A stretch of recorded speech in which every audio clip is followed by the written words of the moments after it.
Cole, we are winding down the year 2022 with Page2Screen. I feel like we've done a billion of these things this year. A lot of books, a lot of reading. As you Um, know, I love it. yes, and I do too. I wish I could say that I was really looking forward to this episode, but I'm not, because this is one of those cases where I The book read, ruined the movie. dude, I look, let me just set the table. I saw Misery, the film, Rob Reiner's Misery, once in theaters, 32 years ago. And then I think I've bought it on like DVD or something, never watched it again, just when I was like, oh, someday I might want to pull this off the shelf and see if I like it more than I did, because I thought it was all right, but it didn't blow me away. Then I read the book in preparation for this show, and I finished it a couple of weeks ago. I watched the movie a week ago. So my memory, I'm going to rely on you for some of the details because I have some notes, but they're a little hazy. But the novel completely blew my mind. I love Stephen King when he's not necessarily writing about the supernatural. We read The Body, then talked about Stand By Me, which is another Rob Reiner film. It's one of my favorites. And with Misery, though I imagined Kathy Bates in the role of Annie Wilkes, and I imagined James Caan in the role of Paul Sheldon, the author that she kind of takes hostage. I was not prepared for all of the richness and the details of this writer's imagination and his coping mechanisms to survive in the hands of this crazy person. And while I'm reading, I'm like, I don't remember any of this being in the film. And is that going to be a problem?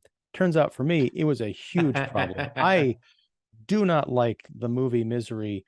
I think it's no offense to Kathy Bates, because I think after this, she's had a brilliant career, but that this was the thing that put her on the map, I'm kind of puzzled. So before we get into all that, I want to talk about your Stephen King related adventure. You just got back from Colorado and you visited the hotel that was the inspiration for the Overlook from Stephen King's The Shining. What was that about? And hey, how you doing?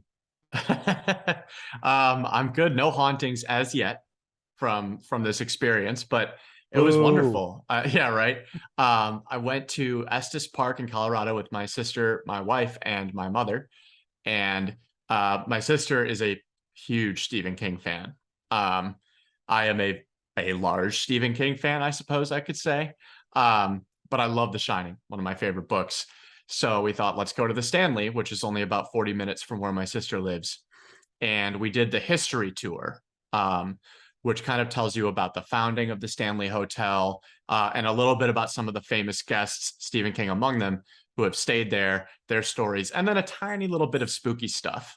Were I to go back, I would probably do the history tour, then grab lunch or something, and then do one of the spooky tours as well, because I think that would be super interesting.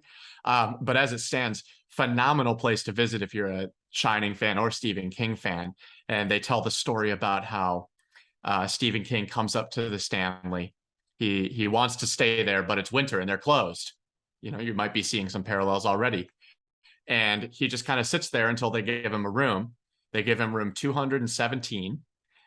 He then does a bunch of cocaine and drugs and gallivants around the lobby, and then wakes up in the middle of the night and sees a fire hose wrapped around his son and freaks out and goes after him, and then suddenly realizes that his son is staying somewhere else about 50 miles away. So it was kind of this fever dream experience for him.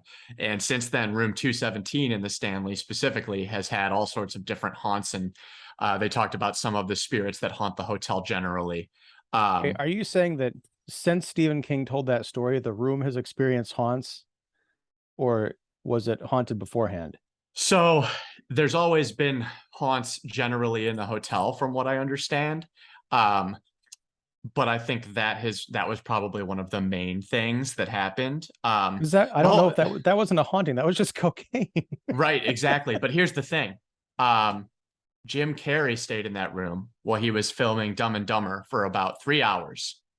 And he left and only came on set when he had to film, would never be on there otherwise, and would never stay near the hotel again. And anytime he is asked about it in interviews, he shuts down the interview and walks away. And then they told stories about how there's a ghost that lives on that floor and does all the housekeeping and such. You know, and I think everybody else's mileage may vary depending on the haunts, but there were certain moments and stories the tour guide told us that gave me goosebumps, especially being a Stephen King fan. And the tour ended in kind of the cellar tunnels underneath the hotel. And the tour guide said, "Has anybody read the Shining book?" And me, my sister, and Aaron raised our hands, and nobody else on the tour did. And then she asked, "Well, what's the downfall of the hotel in the book?" And I was like, "Well, spoilers." Excuse me, my cat is fumbling with my computer. We said, you know, spoilers, if you will. But it's the boiler. And she talked a little bit about that. And yeah, it was really cool. There was a lot of really interesting tidbits. The tour guide was absolutely fantastic. There's a cool little gift shop. You can hear a lot of the history of the Stanley twins who founded the hotel. And they were just interesting characters in and of themselves. So highly recommend if you're out in the Boulder or Denver area that you, you know, get a car and head out that way, because it was really cool. I love that there was a ghost housekeeper, and that makes a lot of sense because ghosts are great with sheets. Yeah. But anyhow, that was the reaction I was expecting, by the way. If I made that joke, it's how you would react. So no, I would have shut down the interview Jim Carrey style. Fair. But no, so if I remember correctly, we're talking about Misery because I think your sister mentioned that, you know, she's a big Stephen King fan, and this is her favorite of his novels. Is that right? Yes, she adores Stephen King. She likes the ones without too many supernatural elements. She liked The Shining. She did not like Pet Sematary. She hates The Green Mile, which is one of my favorites. So yeah, it's hard to pick out Jesse's tastes. It really is. But this was one of her favorites. And with my friend Dylan, who's a fan of the show, he is the biggest Stephen King fan I know. He owns every book. And he hadn't read Misery. And I said, well, in October, why don't we just do a buddy read? You know, low stakes, just read along at your own pace. And typically I finish way before him when we do this, and he beat me to it this time. So good for him. But yeah, we read it together and I thoroughly enjoyed the book. It is not my favorite Stephen King, but it is a very, very good book. I reviewed it on the Quill to Live already, actually. Gave it an 8.5. Whereas for context, I gave The Shining a 9. So, you know, it's right in that zone. And there's, you know, some shared lore between them, which I always find juicy and enticing. But yeah, really enjoyed the book. Let's talk about the book because, I mean, this is Page2Screen, so we're going to compare the novel to the film adaptation. But I'm curious, I want to start with your thoughts on the novel. You gave it an 8.5 versus The Shining's 9, and you know, ratings are all kind of subjective, but yeah, what kind of kept this from being a 10, or what issues did you have with it? I mean, it's an overall positive experience. Yeah, I mean, I just chalk it up to subjectivity for the most part. You know, if I feel like I enjoyed one book more than the next, like it's going to get a slightly higher score from me. And I think that's the point of being a reviewer, as you well know, being a movie critic, right? Yeah. I think for me, what I liked about The Shining as compared to The Overlook is there is a little bit more. And again, this is completely subjective, but Misery is so well contained within this world, and it's really just two characters. And there are others, and we will talk about their role in the film, which is completely befuddling. But that's what I liked about The Shining is you kind of get Wendy, Jack, Danny, and Scatman Carruthers, as I call him, Dick Halloran. And there's kind of like it's a bigger community of characters. It's a bigger scope. And I enjoy that more in The Shining because it feels a little more dynamic. In Misery, there were definitely parts where I was just like, okay, let's move on a little bit. Let's move on. And it sounds bad saying it out loud in that tone. But again, I gave the book the 8.5, you know, it's still phenomenal. But when there's a section where I'm like, okay, you know, that kind of logs in my memory as something I might knock it for. And it's a mileage may vary situation. You know, other people may thoroughly enjoy it. Dylan, for example, despised the sections that were actually from the book Misery's Return. Okay, because I was going to ask you, were there particular, because you're saying, let's move on. I was going to ask if the Misery's Return portion was part of that, or if they're just other kind of things where you just feel like he was kind of getting lost in the, Sheldon's kind of headspace, and you just want to advance the plot a bit more. Yeah, I mean, I enjoyed the Misery's Return sections, but I do agree marginally with Dylan and anybody else who criticizes them that they are a tad long at points. I was of the mind that if you're going to include a like story within a story, it has to be one of two things. It has to be like a short and quick thing that really gives it a punch. And the perfect example here would be in The Body, you have the pie eating contest story. And that lends so much character development to the main character, whose name I of course can't remember, but Lardass Hogan. Yeah. There it is. or is it or the storyteller, which would be oh my gosh. I'm thinking of the kid in The Body that writes the story. Gordy LaChance, yeah. There it is. I could think of all the other kids' names except for the main guy. Right. Yeah, sorry. And I love that in Stephen King's books where he kind of does a story within a story, and that's one that packs a punch. And then if you're gonna do what he did here in Misery, it's like I had trouble connecting the dots, as it were, kind of between the Misery's Return story and Misery itself. Really? I thought there were some threads that were interesting. I liked the whole kind of, I really liked the juxtaposition of like, here is a woman kind of being resurrected from the dead and going on adventures, as she normally does. And I think that's interesting. I also think it's intriguing that the commentary that this book, before the age of the internet, has on fandom and what it means to enjoy something. Really love that through line. But it's some of the sections I was like, all right, I am interested in this. I think I get the picture. And it felt like either go all in or just leave them a little short. And there were a few sections that were like, okay, let's go. But, was it worth a huge knock? No. It's a matter of taste. And I think thematically it works really well, which is why, if anything, it's 1.5 point less than The Shining for me. Sure. And I understand. I was just trying to kind of gauge like where your head was at in terms of things that you responded to versus not. I understand that the whole thing is subjective and a bit ridiculous. Like, what's an 8.5 versus a 9? Right. And I've been there before. It's like, well, I can't really give it a 10 because it's not the best thing I ever read. Even if the experience of reading it, I felt like at parts, this was some of the best things ever, some of the stuff I've ever read. I tackled the book. I think I read it over the course of a month or so, and I gave myself 13 pages a day. Yep. And because my time is very limited. Some people might 13 pages a day. What is that? Read more, but I have very little time. But that very quickly became 17, 19, 25 yep. Because I could not. It hurt to put this thing down because it went to a lot of places that I didn't expect. Fifth of all, what is this book about, Cole? Misery is the story of Paul Sheldon, who is an author who has made a hearty career writing these, what he considers to be these trashy romance novels around this turn of the century woman named Misery. And she's got like a relationship with two men, and they're like best friends, or she's best friends with one of them. And it's like this love triangle business, real kind of bodice rippers. He's made a fortune off of this, but Paul Sheldon considers himself a better writer than that. And he has just finished writing a personal novel to him called Fast Cars, which he's very proud of, and he's ready to go take it to his publisher.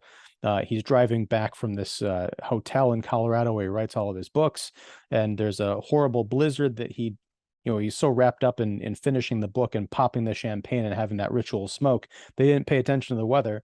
So he ends up driving into a blizzard, horrible car crash, gets rescued by a mysterious figure named Annie Wilkes, who nurses him back to health in her house. And it turns out she is Paul Sheldon's #1 fan and actually adores Misery and is quite upset that Paul killed off Misery in his last book in an effort to move on from the character and prove himself in kind of other arenas.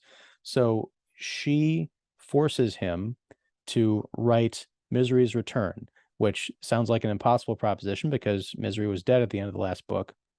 One of the things I adore about this novel is, as you mentioned, the insight into fandom in the sense of ownership that people, readers or consumers of movies or comics, whatever, feel that they have over the material that they support.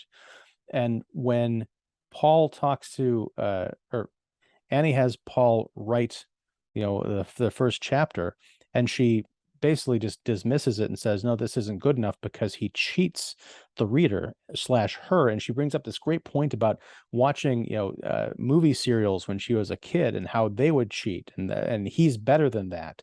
So she forces him to dig deep into areas of his creativity to come up with sort of this masterwork of bodice ripper turned horror turned excursion into Africa with like bee symbolism. That from what I read, it's interesting because Paul Sheldon thinks he's a terrible writer. I don't know if, as a reader, I'm supposed to be laughing at the Misery's Return stuff because it's as corny as Paul thinks it is, or if it's really excellent genre stuff that he just doesn't have respect for. And that was a constant kind of feeling of joy I got from the book. Like, I don't know what I'm supposed to make of this, but it's a hell of a lot of fun. Yeah, there's an arc in BoJack Horseman where one of the characters is they want to be a writer, and they are for all intents and purposes. And then they just kind of get in this rut and they want to write like the great American novel, but they just end up writing like a mid-grade series about like mysteries of the lunchroom or something like that. And their boyfriend sends this character's writing off to their agent, and the agent's like, this is amazing, I'm sending it to publishers, and like it gets published, and it's like the whole moral of this arc is kind of write what brings you joy, and that will kind of snowball into success under the right circumstances. And I think there's an interesting parallel to Paul where like he is setting standards for himself that he doesn't really need to meet. And I think that what we learn throughout the book is he does kind of enjoy writing Misery, even in this terrible circumstance. He's like, I'm having a lot of fun with this. This is an interesting story. He talks about the hole in the page, which I connote with flow state, because I've experienced that numerous times, not just writing, but like, even playing a game, you kind of get into that zone where you only exist within the context of what you were doing in the current moment. I'm actually reading a book about flow state right now, so it was a really cool parallel to see. And then, I'm thinking, how many people would just love to Annie Wilkes George R.R. Martin right now? Like, I think about this story in the context of things now and how people feel entitled to their stories, and what that means for the people who write them. And as a writer myself, I've never written a novel. I've started, inklings of them before, but I can't even fathom what it would be like for an audience to be craving more work from you. Because for me, I struggle to just get started on my own. I struggle to get into the zone where I like where I'm writing, and I can't even get to the point where like somebody wants to be experiencing the story I have to tell, let alone enough to kidnap me and break my legs for it. So it's like it is the dark side of fandom, and I think that the parallel I draw most to modern day is kind of like the toxic fandom, and I think that the vast majority of folks aren't willing to kidnap their favorite creators and force them to create. But I do think that the toxicity a lot of people feel, and kind of enact towards these creators is a similar energy. It's, I am entitled to your story, create it for me. When in fact, the content you enjoyed most was probably what the writer enjoyed writing. So it's kind of a vicious loop, it's a writer kind of needs fans to stay a full-time writer. But if you only write to please the fans, it's not necessarily a success in every degree. So I really, truly enjoyed that theme in Misery. And I love when Stephen King specifically writes about writing, because I've never seen an author so good at like discussing the process. I guess when you've written 50 bestsellers, I think his bio literally says Stephen King has written over 50 novels, all of them bestsellers.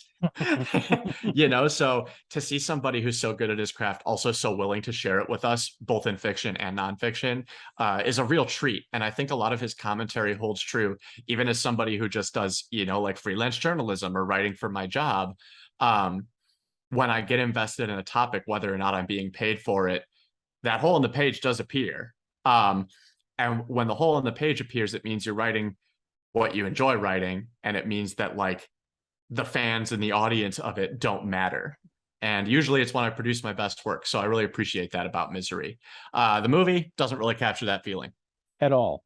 And we'll get to that, but I still want to kind of focus on the book. I mean, in addition to fandom, Stephen King was in a terrible car accident. I think I want to say it was actually after Misery. I was under the illusion that the car wreck kind of inspired the story of Misery, but I think I had it wrong. I believe it inspires Pet Sematary, actually. Was that okay? He mentions it in On Writing.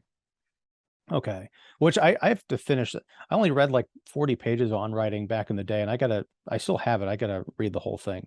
But it's not necessarily the specifics of the car accident, but talking about how Paul Sheldon is in such pain and, you know, even psychic emotional distress that he ends up becoming hooked on this drug called, you know, fictitious drug called Novril, which Annie Wilkes, being an ex-nurse, has this crazy stash of these pills in her house. And he is able, you know, despite the fact that he's in this car accident that completely crushes his legs, he gradually works himself back up to health and eventually sits in a wheelchair. And Annie sets him up with a lousy writing desk and this giant taunting old typewriter with several missing keys. He gets out and he gets these pills. What I loved about the novel Misery, that the movie just completely glosses over, is the intense pain that Paul Sheldon is in because of his injuries and the way that the drug completely knocks him out. And he talks about how, I think as a child, he had, you know, he remembered going to the beach and seeing these kind of like wreckage, you know, pillars of wreckage that the waves would come and completely surround. And then as the tide went out, you'd see more of the pillars. And he associated that with the effects of Novril. He'd say the waves are receding, and I can see the pillars now, which meant that the intense pain was coming back and you needed more drugs. So that kind of insight and blending with, you know, literary kind of flowery imagery, I think is a masterstroke. And I don't think it's the kind of thing that you really can write about with any integrity unless you've been through either tragedy or addiction. It really just comes off as authentic. Yeah, I don't think I've ever read a passage like, you know, describing an experience by Stephen King that I haven't fully believed 100%. And he could be completely lying to me, but he has that talent for it, you know? And I think what he does well is, I have to imagine, right, that not all of these experiences were things that he went through to the degree that his characters did, but he's able to take an experience of a certain size and exaggerate it and embellish it the way a writer does. And I really loved that about Misery because I was cringing and there were points where I felt nauseous, you know, during this entire thing.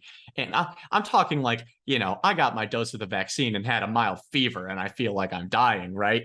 And I have to imagine that in moments like that, Stephen King's like, okay, what would this feel dialed up to 11? And that's a talent by itself. And then being able to write it and put that to the page and translate it to a reader, it's immaculate. It's so difficult to do, and he has such a way with it. You know, you feel it's easy, number one, to like insert yourself into a character's shoes when you're reading a King novel, but it's also easy to kind of like feel like you're a fly on the wall, and to do both at once is just so remarkable to me. Because there are times when I don't want to feel like I'm Paul Sheldon. I just want to kind of see what he's going through. And as much as I wanted to see what he was going through, I preferred it in the book where I could visualize it myself. And I also think that he does a really good job of like, I'll touch on the movie briefly. As I was watching it with two friends, or my wife and a friend of mine, and they were like, at what point do you start to think something is up? Because we're talking about when Annie Wilkes is like, oh, the phone lines are down, I'll call the hospital, blah, blah, blah. And I think about that in the book because Stephen King makes it feel unsettling from the get-go. And there's all these little things he drops in there to make Annie Wilkes feel completely unsettling and off kilter. And it's one thing to kind of like give it through exposition in a movie, but to do that in a book is really something. And And watching the film, I was like, well, I'm out from the start because I know where this goes. But it was an interesting kind of thought exercise. He's so good at giving you a description of a character that puts you on edge and makes you think, what is up with this person? And you just have to wait. I don't know. It's a slow burn with him. And he doles it out in bits and pieces, and then you start to see the big picture, and it's just terrifying. With Annie Wilkes as described in the book, and this is something that I think was jarring for me watching the movie after 32 years. He describes her like she's unsettling from the outset. She's this giant imposing force. I can't remember exactly I should have bookmarked it, but he almost described her as not being quite human, but a giant like block of like a human shaped block with these, deep kind of unsettled eyes and kind of, greasy hair. And the way that he describes her later as, coming in with, food smeared all over her when she has one of her, manic episodes, the way he describes how she'll be talking and then all of a sudden she'll shut down and kind of go off into this catatonic state. And Paul Sheldon will be completely freaked out. As a reader, I'm interpreting this as this is like waiting for the bomb to go off, because you don't know if you try and move, did you just become a complete vegetable? Is she going to snap out of it in a second? Is she testing you? What's going on here? There's none of that in the film. And I think part of the reason, I feel like this could be remade today as either a movie or a mini series or something, because I think they need the Misery's Return stuff, the visual storytelling of that to make this whole thing work. But I think with Annie Wilkes, you almost need to like the Greg Nicotero or the K&B effects people to come and make like a prosthetic, like gross looking Annie Wilkes. Because Kathy Bates, frankly, especially in 1990 when she made this movie, she was too pretty and too kind of accessible to be Annie Wilkes. I mean, she's like the personification of, everything you think of like the basement dwelling Cheeto eater today. This is kind of the way that King portrayed her in the novel. It's just, Kathy Bates is a very, I think, pretty and kind of and talented actress, but Rob Reiner had to resort to crazy camera angles, having her deliver this rat-a-tat, cock-a-doodle yelling and raising the volume dialogue. Like, isn't she crazy? Yeah. Whereas in the theater of the mind, while I'm reading the book, she is very like matter of fact in the way that she's, describing things. She'll start off kind of calm, and then her voice will trail off into the most insane things. And it's only occasionally that she'll yell or snap, but it's not this cartoon villainy that we kind of get in the film. Yeah, the film kind of takes shortcuts to crazy. That's the way I would describe it.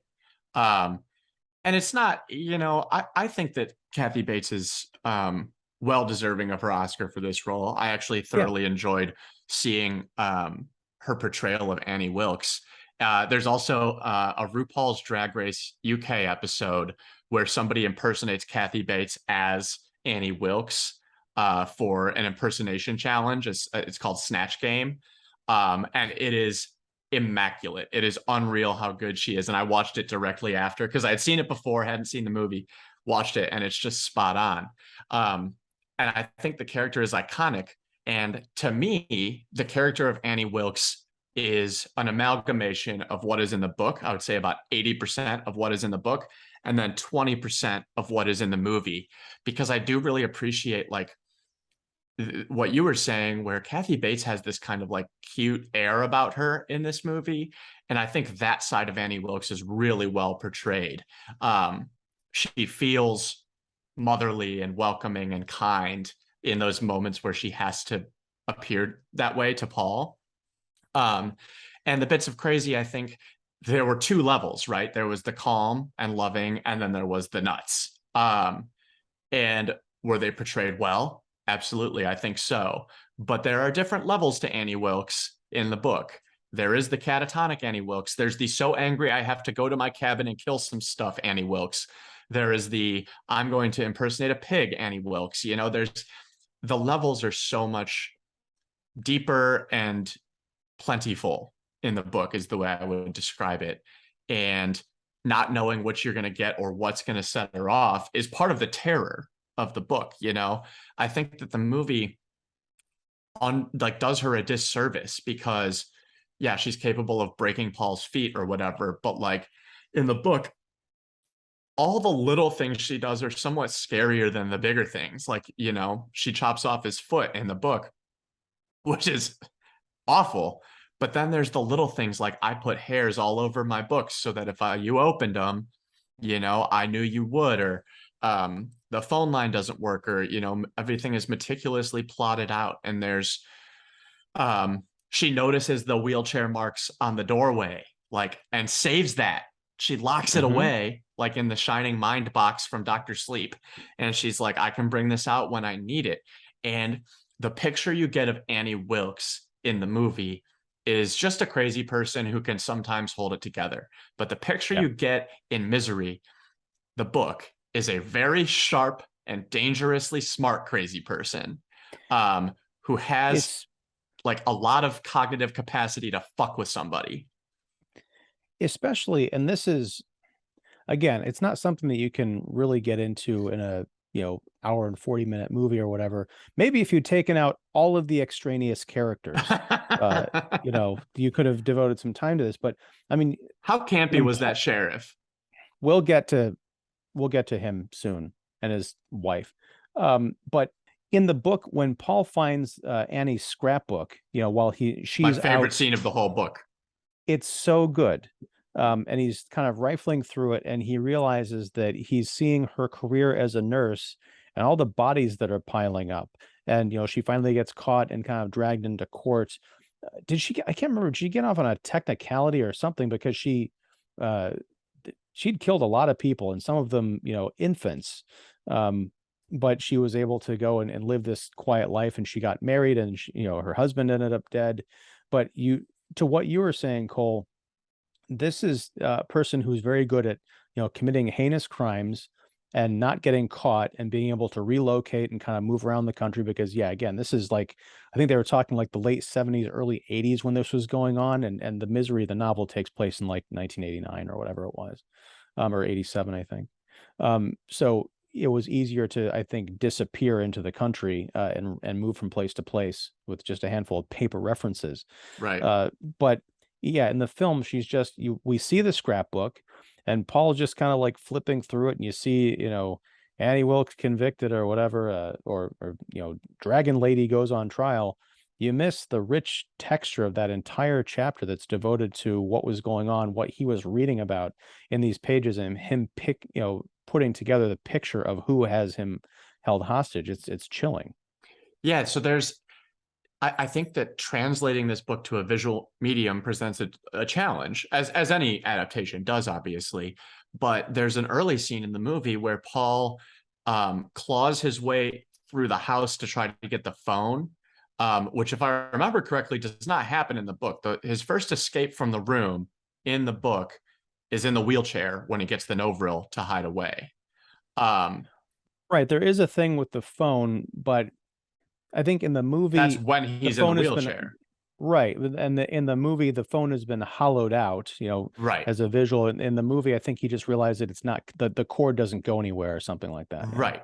And in the movie, what's interesting to me is, okay, this is a good visual trick, because in the book, he doesn't crawl army style out into the hallway, and you don't really need that in the book. But in the movie, that is more visually appealing. But then there are other changes that I'm just like, this doesn't work for me. Like her breaking his feet. Like, I'd rather see it chopped off, if I'm being honest. That's really morbid to say. Well, no, there's a commentary on the movie, the 4K Blu-ray, and here's the novel, because we're going page to screen. I actually read the book. I don't know if Reiner, I'm sure someone has talked about why they went with the sledgehammer version of hobbling rather than the axe. It's a really baffling decision, because I think the way that it's described, and we kind of get inside Paul's head when he sees like his foot kind of like flopping away from the sever mark. He can see his foot past his leg, but he still kind of thinks it's connected somehow. It's a terrifying scene. along with when Annie burns his new novel Fast Cars, which in the movie is just untitled, in a barbecue grill, and she's kind of chasing these embers throughout the room. It's really chilling in the novel, and in the movie, I'm just sitting there thinking, yeah, there's a couple of embers that are in the shot that are up in the curtains that we're just going to kind of forget about. Yep.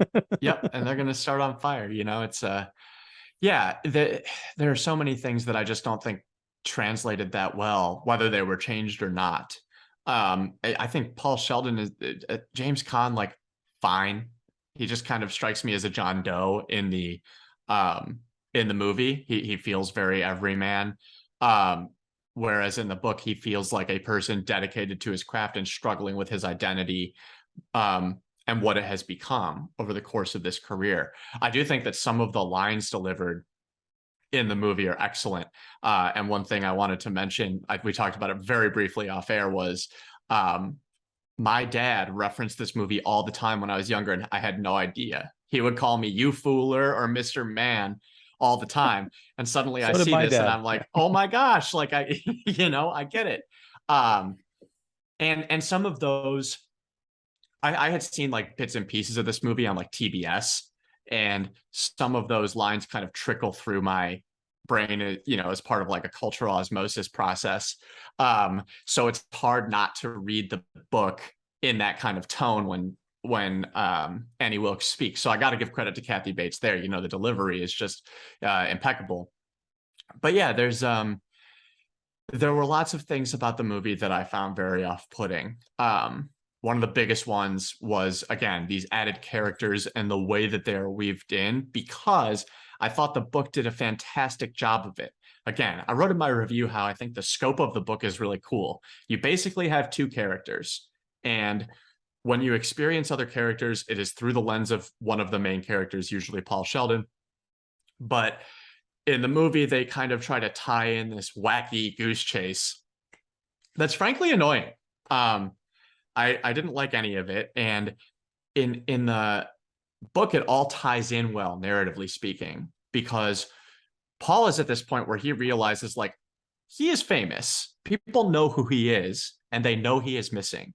So he's connecting dots. He sees in the scrapbook that there's an article about him missing. So like he knows that she knows.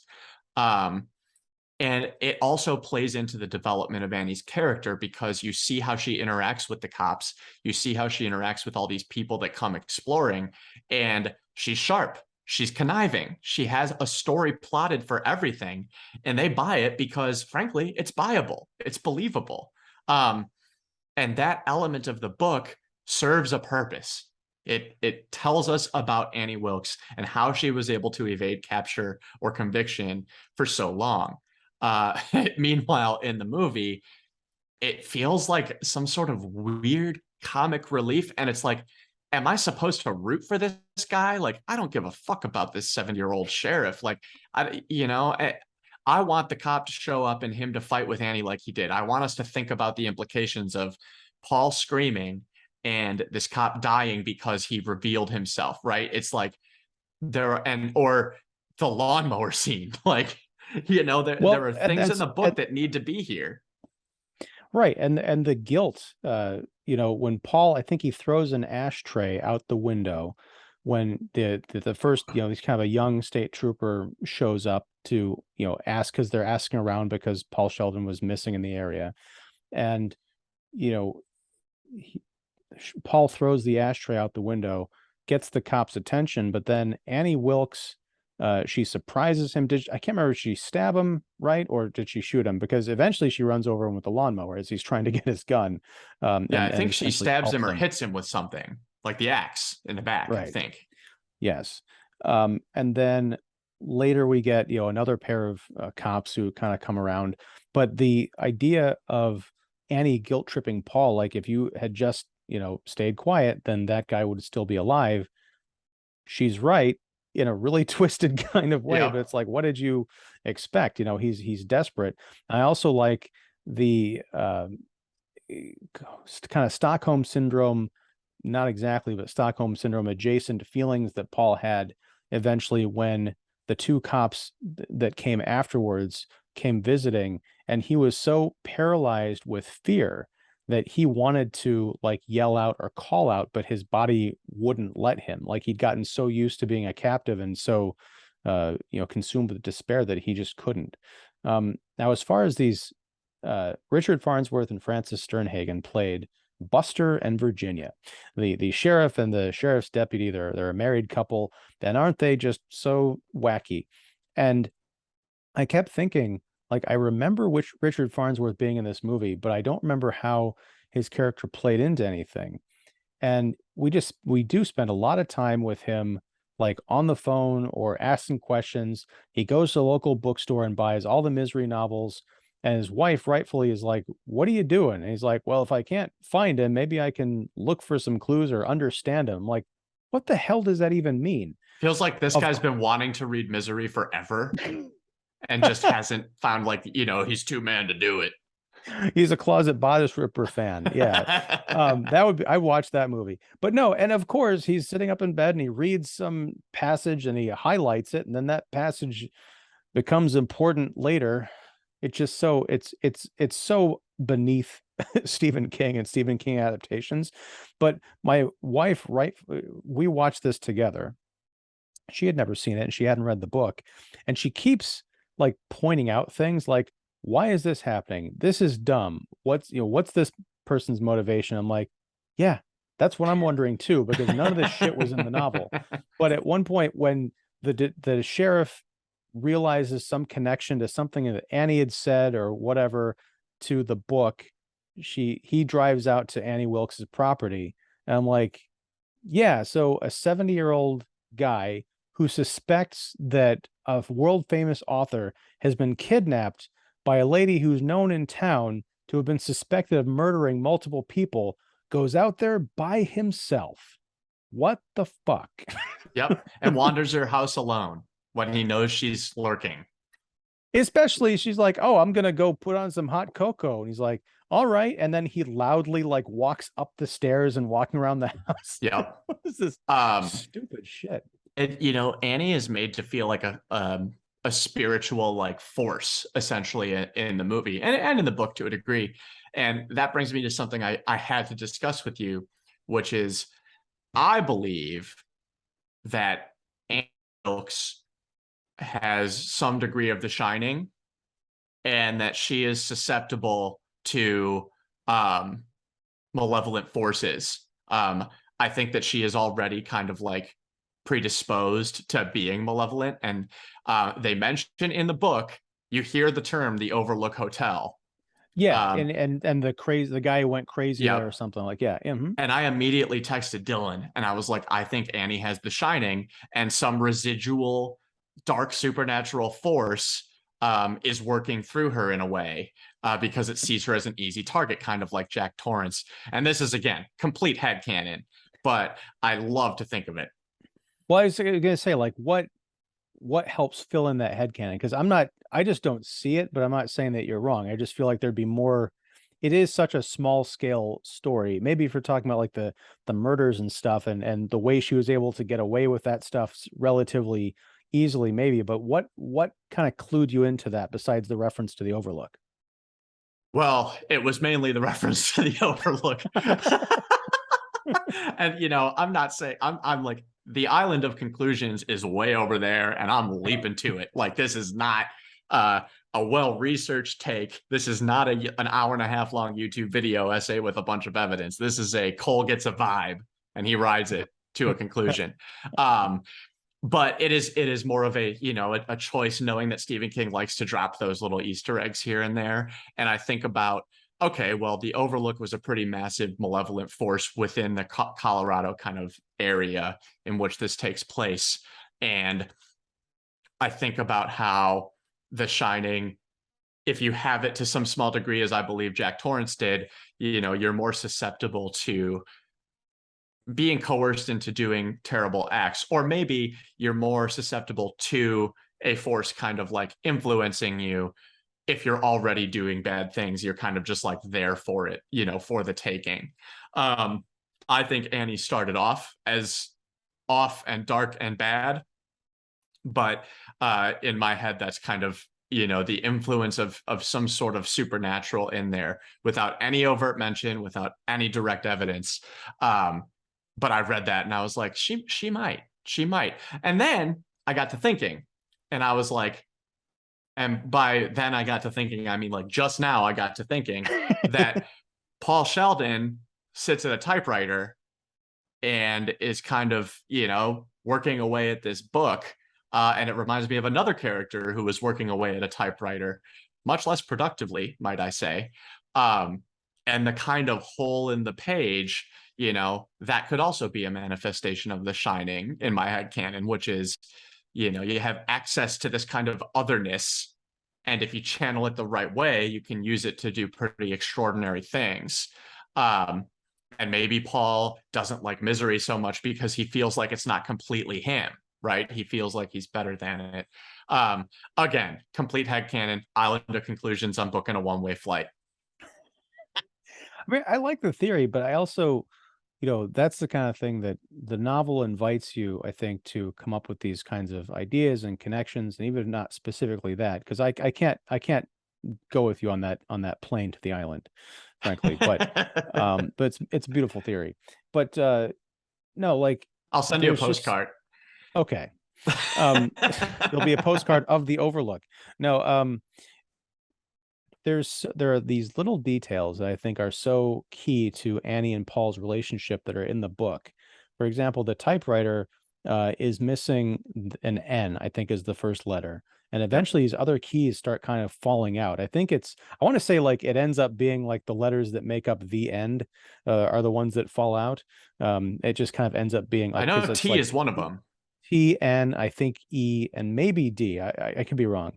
But Annie has to fill in the letters. And when we're reading the passages in the book from Misery's Return, there's very subtle differences in the typeface, as these letters disappear. And sometimes I think it's when Annie refused to, they have an argument and she's like, well, you can fill in your own cockadoodie letters.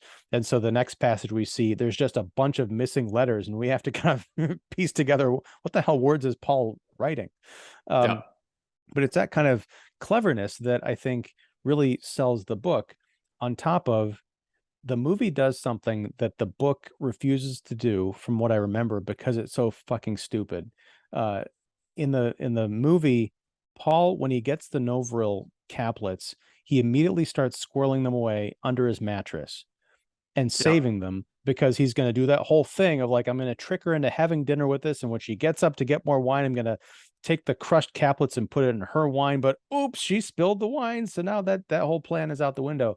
If I recall from the novel correctly, he entertains that idea for like a sentence and a half, and he realized, that's never going to work. He's like, no, you have to, he just has to kill her outright. Right.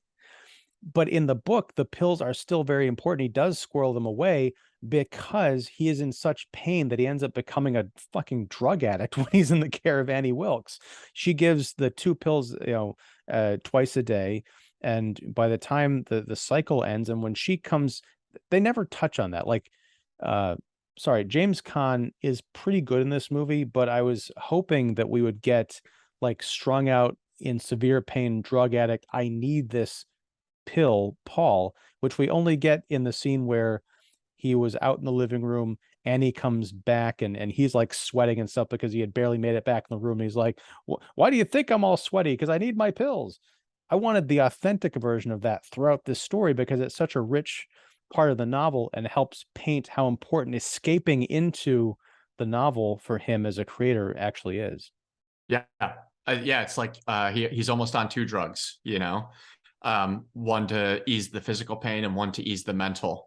And I do have to say, I think the conclusion of this book, the climax of him burning the draft that he's written, is one of my favorites of all time. Like that ending there. I mean, it's probably my favorite Stephen King. John Coffey is my favorite, but my second favorite Stephen King climax, I think, is this one, because the poetic justice, she makes him burn the book he's most proud of. And then I think in a way he becomes really proud of what he wrote in Misery's Return. I think that what Annie Wilkes did, however morbidly, is show him that he can channel that energy into a misery book that both he and the fans will love. And, you know, the terrible irony is no one will ever get to see it. And at the end, Aaron goes, how much of a book, if you burnt your only draft that you wrote, do you think you could remember? And I said, oh, 100%. When in reality, it's probably 0. Right. I can't remember what I wrote a page ago. Well, I mean, that's the thing is like, you know, speaking as a writer, and I'm speaking from the point of view of a writer and an artist, sometimes disasters happen, you lose your work, you know, someone spills red Kool-Aid over your entire art school portfolio, which happened to me. Thanks, Dad.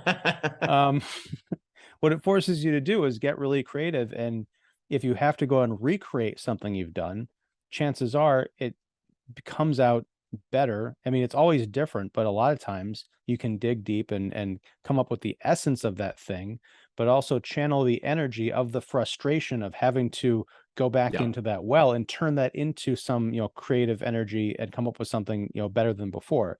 That doesn't happen in this case necessarily, but you could pass off the Kool-Aid as a commentary about how capitalist product consumerism ruins art. it also helps make art possible. So I'm not going to go down that road. That's also very true. Oh, but that would have been a hilarious attempt at justification had you done it. Yes. Fortunately, it was the portfolio. It was the day after I had shown it and gotten accepted into art school that the artwork I'd spent years making was ruined. But anyway, sorry, Dad. I'm not bitter.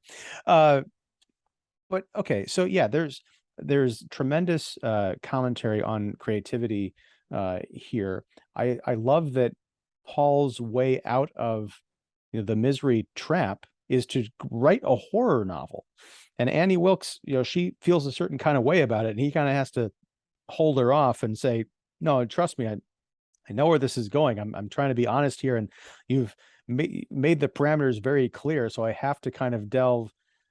He kind of goes for the supernatural, but then ends up relying on, you know, kind of bogus science, but then gets more into the supernatural towards the end, where Misery and Ian and this other guy end up in Africa, and she's like trapped in this tremendous imagery. She's completely covered by swarms of bees, except for like her mouth, which is open. Like, but that's the thing is like we miss most of the novel. We get the setup and then the bee climax and everything in between. You're like, how the hell did they get to Africa?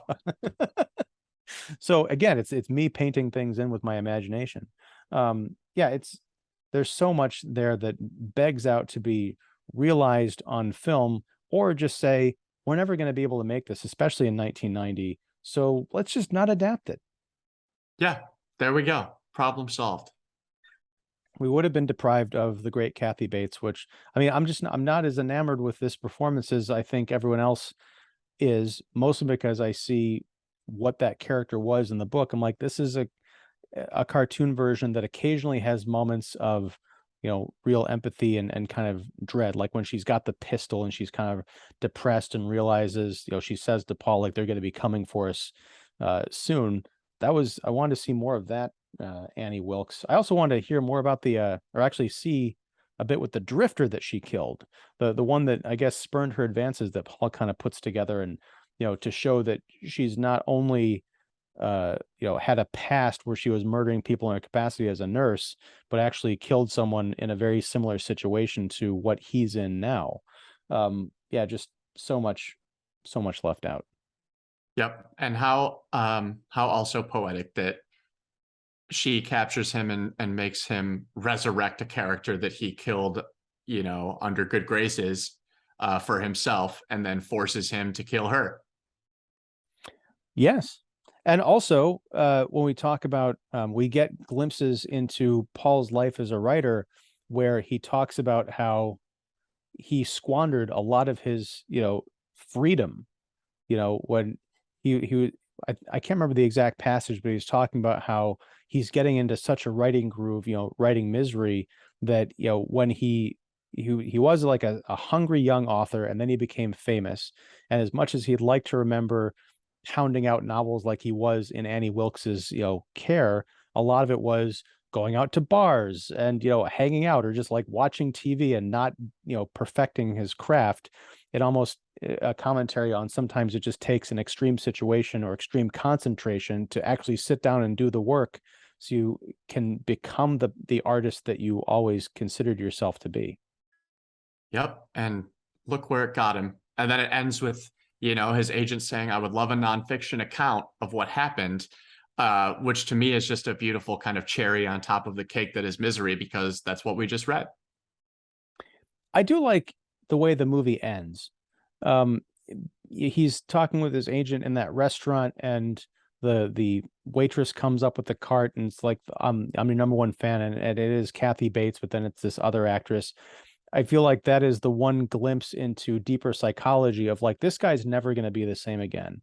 We get a bit of that in the novel towards the end, especially that kind of ambiguity initially when the cops find him and he's like, she's in the room down the hall, and he's completely traumatized, and they go there and like, there's nobody in here.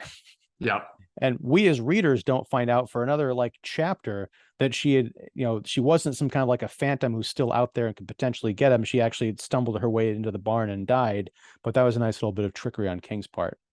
Yeah. And at the very end of the movie, one mystery that is kind of left unsolved, I suppose, is I believe Paul is sitting in a normal restaurant chair, and there is no wheelchair to be found.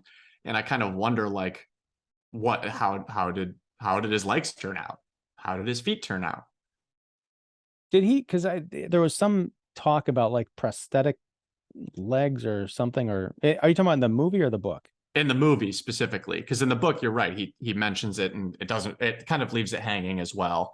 Not that this is even an important, narrative element.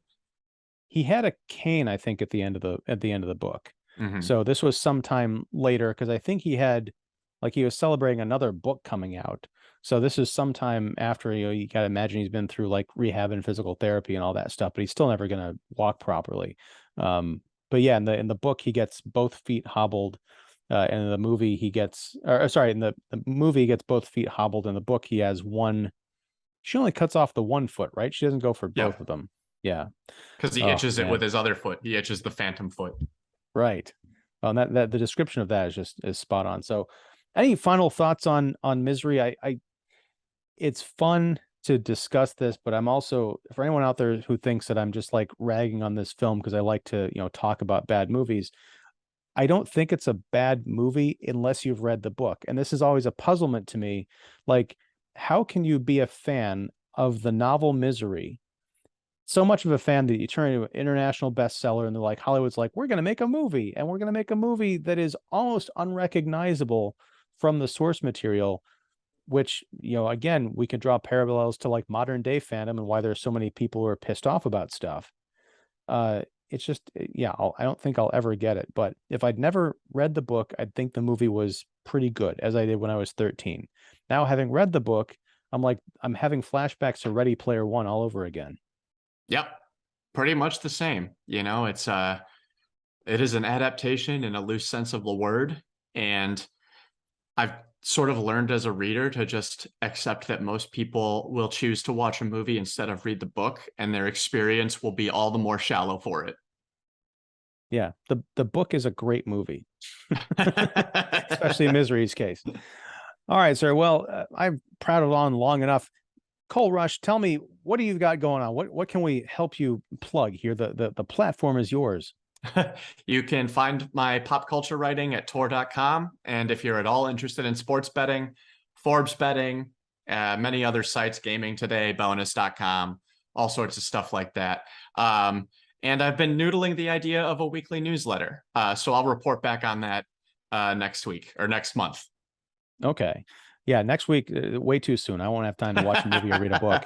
But I will also, your Quill to Live review of Misery is live, so I'm going to link that down below, right? So yeah, folks can go check that out. I will check it out as well because I haven't read it. I'm a bad friend. But yes, sir. Thank you very much. We'll talk about something next month because that'll be the month 11 of this 2022, and we got to figure out something to talk about.